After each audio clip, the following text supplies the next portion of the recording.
राम राम। देखो यार, तैयारी कर रहे हो तो अकेलेपन की आदत डाल लो। तैयारी कर भी रहे हो तब भी, नहीं कर रहे हो तब भी, कि जैसे भी हो अकेलेपन की आदत डाल लो। उसके पीछे रीज़न क्या है? देखो, अकेलेपन की आदत डालने के पीछे रीज़न बस इतना सा है कि जब तुम अकेले रहते हो तभी तुम्हें अपनी स्ट्रेंथ पता चलती है। हमने हमेशा कहा है कि मेडिटेशन पे ध्यान दो। मेडिटेशन का मतलब क्या होता है? मेडिटेशन का मतलब ये होता है कि तुम अपने दिमाग में कमांड अपने ला रहे हो, या फिर हम ये कहें कि तुम अपनी चीज़ें अपने हिसाब से हैंडल करने की कोशिश कर रहे हो। यही होता है मेडिटेशन। मेडिटेशन में क्या होता है? चुपचाप बैठते हो एक जगह और सोचते हो, अंदर ही अंदर थॉट चलते रहते हैं और इससे तुम्हारा दिमाग ग्रो होता है, तुम ज़्यादा सोच पाते हो। यही होता है। तो अकेले जब रहते हो तो ये चीज़ें और ग्रो करती हैं।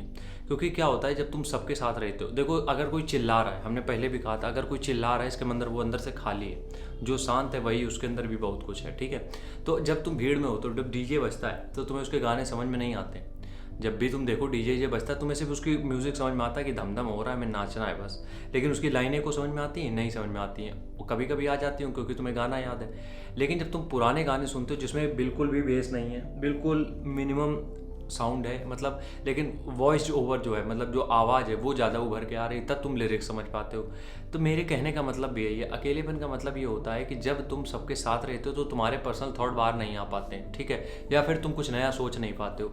लेकिन जब तुम अकेले बैठते हो तब तुम क्रिएटिव होते हो। क्यों? तब तुम्हारी आर्ट बाहर निकलती है। ये चीज़ समझने वाली है, थोड़ी डीप है, लेकिन समझ जाओगे कि ज़िंदगी भर अकेले नहीं रहना है। लेकिन जब तक तुम किसी भी चीज़ को, जिसको भी, जो भी चीज़ तुम्हें चाहिए, अगर वो नहीं मिल पा रही है, तब तक अकेले रहो।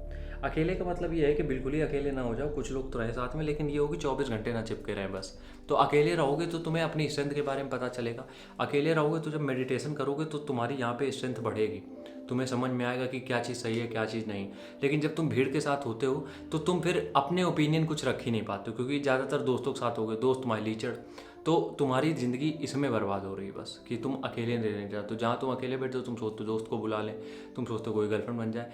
एक ना एक टाइम, कुछ ऐसा टाइम जरूर आएगा कि तुम्हें कुछ टाइम के लिए खुद को आइसोलेशन जोन में भेजना पड़ेगा। आइसोलेशन जोन का मतलब वही होता है कि अकेले में स्ट्रेंथ में पूरा काम करना। ठीक है। लेकिन 1 साल के लिए वो तुम्हें करना ही पड़ेगा। अब अभी हंस के कर लोगे तो ठीक है, बाद में रो के करना पड़ेगा। लेकिन 1 साल के लिए उस आइसोलेशन फेज से गुजरना ही पड़ेगा तुम्हें। सब गुजरे हैं, तुम्हें क्या, सबको गुजरना पड़ेगा एक ना एक दिन। इसलिए तुमसे हम बस इतना कह रहे हैं कि जब भी तुम तैयारी करते हो उसके बीच में अकेले रहने की कोशिश करो। अकेले रहते हो तो सोचते ज़्यादा हो यार। देखो, जब बात करोगे तो एक दो डिस्कशन हो रहा है, फिर कहाँ सोच पाओगे? वहाँ बात किसी और की चल रही। और दोस्तों के बीच में जब बैठते हो तो बातें कोई बहुत बड़ी इंटेलेक्चुअल टाइप तो होती नहीं, सब बकवास बातें होती हैं जिनका कोई सर पैर होता नहीं है। किसी की शादी, किसी की गर्लफ्रेंड, यही सब बातें होती है अधिकतर, और इससे ज़्यादा क्या होता है? तो इसमें तुम अपना क्या बिल्ड कर पा रहे हो, या फिर अपने लिए क्या कर पा रहे हो? उसमें कुछ भी नहीं। तो जहाँ पे तुम अपने लिए ग्रोथ के लिए कुछ ना कर पाओ, वो जगह तुम छोड़ दो तुरंत। इसलिए हम कहते हैं कि दोस्त अगर छोड़ के जा रहे हैं तो अकेले रहो। लेकिन अकेलेपन में तुम सीखोगे बहुत कुछ अपने बारे में। इसलिए अकेले रहो, स्ट्रेंथ मिलेगी। राम राम, जय हिंद।